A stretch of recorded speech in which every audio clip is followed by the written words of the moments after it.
50 లక్షల ఎస్యూవి ఒక్క అలతో ఆల్మోస్ట్ సముద్రంలో కలిసిపోయింది. ఇది టయోటా ఫార్చునర్. ఇండియాలో మోస్ట్ పవర్ఫుల్, మోస్ట్ ట్రస్టెడ్ ఎస్యూవీల్లో ఇది ఒకటి. వాక్టార్ బీచ్ లో హైటైడ్ సమయంలో ఈ ఫార్చునర్ బీచ్ దగ్గరే పార్క్ చేశారు. కానీ ఒక్కసారిగా అలలు పెరిగి కార్ ని పూర్తిగా నీళ్లలోకి లాగేశాయి. 2.8 litre diesel engine, 4x4 capability, high ground clearance ఇవన్నీ ఉన్న సముద్రం ముందు పవర్లెస్ అయ్యింది. 40 నుంచి 50 లక్షల ప్రైస్ కార్ ఉంటుంది. మినిట్ లో డ్యామేజ్ అయ్యే సిచ్యువేషన్ మాక్సిమం వచ్చింది.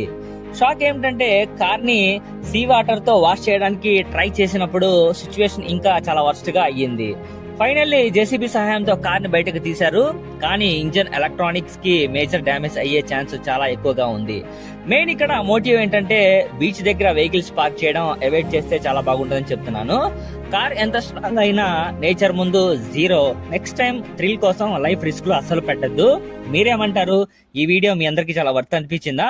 ఎంతమంది మన వీడియోస్ కామెంట్ చేయకుండా చూస్తున్నారో వాళ్ళందరూ మన ఛానల్ అయితే కనుక తప్పకుండా సబ్స్క్రైబ్ చేసి చూడండి. వీడియో నచ్చితే అందరూ లైక్ చేసి షేర్ చేయండి. ఓకేనా? Thank you so much.